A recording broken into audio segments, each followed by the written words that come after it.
Welcome to the first episode of Smarter Patients, the podcast that helps you to survive the American healthcare system one sick day at a time. I'm Alana Jacqueline, your host and best-selling author of the book Medical Gaslighting: How to Get the Care You Deserve in a System That Makes You Fight for Your Life. My promise to you is that in just 15 minutes, I can make you a smarter patient, more capable of surviving the American healthcare system for the medical encounters that you have and the ones that your loved ones have. Follow along with me here, and after the episode, make sure to check out smarterpatientpodcast.com for full resources from the show, including checklists and ways to share this micro podcast with the people you love. I'd like to take a moment to thank our sponsors for today's episode, but unfortunately this is a pilot episode, so we don't have any of those. So I'm just going to go ahead and thank my mama for teaching me to be the advocate that I am today. Let's dive into the episode. When I was a college student, fighting for a diagnosis, doctors wrote things in MyChart that didn't just wound my pride, they shaped my care. They wrote things that invalidated my experiences and made each doctor who saw them feel a little more confident about telling me my symptoms were all in my head. Those clinical notes followed me into every exam room like a bad reputation. So this episode, it's personal. But it's also about all of us, at least all of us who have visited the doctor in the last few years who just so happen to be using the number one application for medical records, MyChart. And today, we're going way beyond what's in your visit summary. We're exploring the hidden notes of MyChart. When's the last time you checked your MyChart? Maybe to see a lab result or to message your doctor? If you're like me, you check it religiously. And if you're like my husband, you've reset the password so many times you've given up. Here's the thing. Over 350 million patient records live inside of Epic's MyChart system. Every one of them tells a story about someone like us. But what most patients don't know is that some of these stories come with footnotes in your chart that you will never get to read. You think what you can see in MyChart is your full record? It's not. It might seem like it. After all, it tracks your allergies, your medication lists, all your test results. For every appointment, you can read the visit summary and the clinical notes. It feels complete. But here's the kicker. Buried somewhere behind your dashboard, there are hidden notes. Notes you can't see. Notes that whisper things about you that may never be spoken to your face. Notes like, patient appears anxious. Patient's symptoms are exaggerated. Suspected drug-seeking behavior. These words can rot your reputation in medicine faster than any infection because the next doctor who reads them, they walk into the room already convinced that you're not a credible source of your own health information. And that bias can mean the difference between a life-saving test and a pat on the head. It sounds dramatic, but it's not. It's real and it's legal. Let's be clear. The topic of today's exploration into medical records isn't about ego. It is about access. Bias in your chart isn't just a note, it's a narrative. One that rewrites your entire medical history without your consent. A single line like, patient is difficult, can derail a diagnosis for years.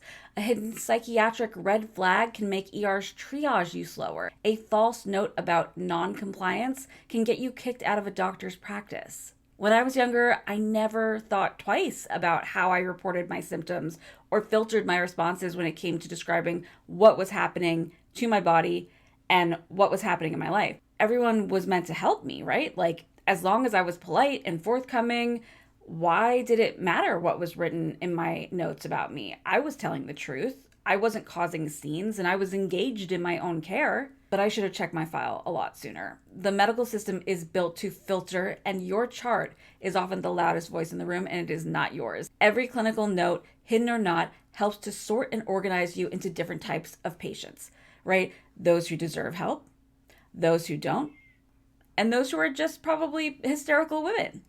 And it's not as simple as making an edit to your medical record. Did you know that while you are well within your legal rights to read the entirety of your medical record, it doesn't legally belong to you? Your medical record, or at least each entry into it, is legally owned by the physicians who write it, which means that even if you're able to catch a misdiagnosis, a slight against your competence, a suggestion that poisons the well, it's very hard to get it redacted. And that's why it's so important that you know what you're up against.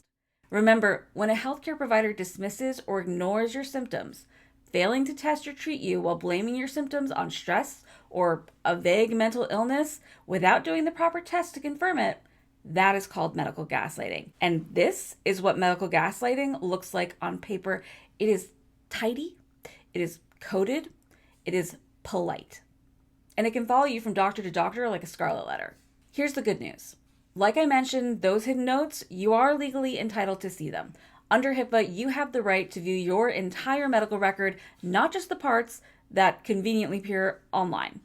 That includes, for provider use only notes, flagged impressions, mental health comments, and anything else with your name on it. But they're not going to hand it over easily. You'll have to ask formally, specifically, persistently. You're not being difficult. You're being informed. And you deserve to know what's being said about you in rooms when you're not in it. But if your MyChart dashboard isn't where those hidden notes live, how do you access them? I'm sorry to say, it is not a glamorous heist. It's not super exciting. It's paperwork. Of course it is. So you'll have to complete a formal ask to get to the juicy stuff. Here's how you do it. You're going to call your doctor's office or clinic or hospital and ask for medical records. It might be a person, it might be a whole department. And you're going to ask for a copy of their medical records release form to fill out. Then you're going to write a cover letter. You're going to ask for your entire medical record, including provider notes and internal use documentation, and attach that and the medical records request together. And if anyone gives you a hard time about it, there's really no need to justify yourself. And there's no need to be rude about it either. If they ask why you want it, you can give any reason you like. You can say, I'm building a binder of all my medical records, or I'm considering transferring care out of state, but I haven't chosen where yet. Or don't give a reason at all. I want it, and I'm happy to sign whatever you need in order for me to get it is reason enough and perfectly fine. And if they delay or deny you, politely remind them that federal law requires they fulfill your request within 30 days. After that, they're out of compliance. You are not asking for a favor. You are politely invoking your right. Before you go, here's a recap on how you can be the smartest patient in the room. Number 1, log into your MyChart. Come on, guys, reset those passwords. Look at your visit notes and documents. Explore what's easily accessible and decide if you want to pursue finding out the rest of your data. Number 2, if you do decide to request your full record, reach out to the medical record department, sign a record release form, and create that cover letter, which we also have an example of in the show notes. Number 3, review every page and see how these notes might have impacted your care. You can submit a correction request, but your doctor doesn't have to write a retraction. At least now you know what's being said about you behind your back, and you can address it in the exam room. Remember, you can't advocate for yourself if you don't know what's being written about you. And you can't change the system if you don't first see how it sees you. So be curious, be relentless, be the patient who reads every word, because the smarter you are, the harder you are to dismiss. Thank you for listening to Smarter Patients. I'm Alana Jacqueline. Find me on Instagram and TikTok at Alana_Jacqueline, and on Facebook and YouTube at Alana Jacqueline Official. And if you want the step-by-step guide from today's episode, visit smarterpatientpodcast.com.